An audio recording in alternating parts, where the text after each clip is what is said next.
এই খুদ ছাড়া কিন্তু আপনারা বউয়া রান্না করতে পারবেন না। এবার আমরা একটু রসুন ভর্তাটা টেস্ট করছি। বউয়া এই খাবারটা কি আপনারা কখনো খেয়েছেন? হয়তোবা অনেকে খেয়ে থাকবেন।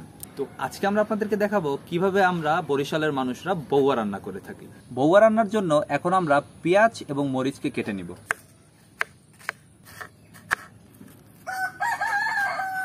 বউয়া রান্না করার জন্য আমাদের প্রয়োজন হবে চালের খুদ। এই খুদ ছাড়া কিন্তু আপনারা বউয়া রান্না করতে পারবেন না।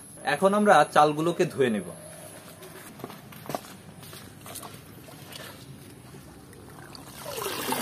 এবার আমরা মাটির চুলায় কড়াইটাকে বসিয়ে নিচ্ছি, তেল দিয়ে নিচ্ছি, পেঁয়াজ এবং মরিচ।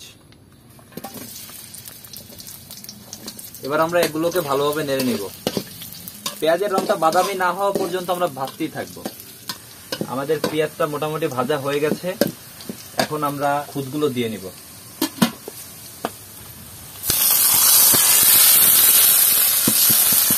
হলুদের গুঁড়া পরিমাণ মতো, লবণ, সবগুলোকে এখন একত্রে নেড়ে নিব। পরিমাণ মতো পানি দিয়ে নিচ্ছি। এবার আমরা আধা ঘন্টার মতো এটা সরা দিয়ে ঢেকে রাখবো।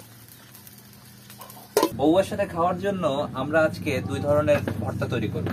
এর ভিতরে একটা হচ্ছে রসুন ভর্তা আর একটা হচ্ছে চিংড়ি মাছ ভর্তা। চিংড়ি ভর্তা করার জন্য আমরা এবার মরিচ, পেঁয়াজ এবং চিংড়ি মাছটাকে ভেজে নিব।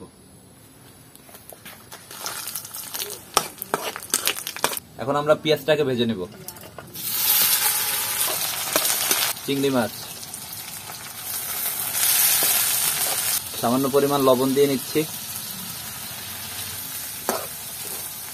চিংড়ি মাছের ভর্তা তৈরি করার জন্য এখন এই চিংড়ি মাছগুলোকে পাটায় বেটে নেওয়া হবে।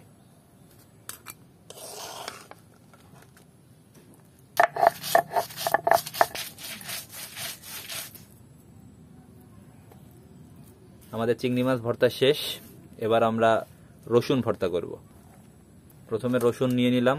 এবার ভাজা মরিচ এবং পেঁয়াজ সহ যা আছে সেগুলো আমরা এখন দিয়ে নিচ্ছি।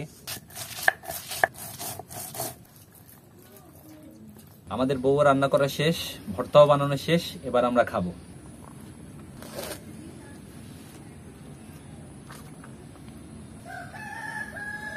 প্রথমে আমরা চিংড়ি মাছ ভর্তা নিয়ে নিচ্ছি।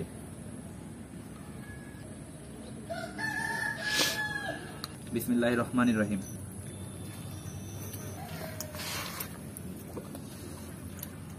শোন, তুমি এই বউয়া কখনো খাইছো? এই প্রথম?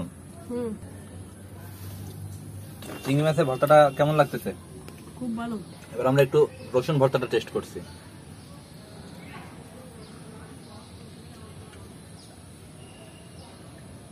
এই ভর্তাটা টেস্ট জানাবা সোহান কেমন? প্রথমে একটু মাখিয়ে নিচ্ছি।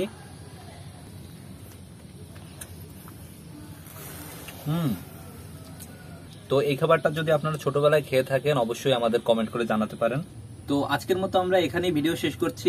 দেখা হবে পরবর্তী কোনো নতুন ভিডিওতে। সবাই ভালো থাকবেন। আসসালামু আলাইকুম।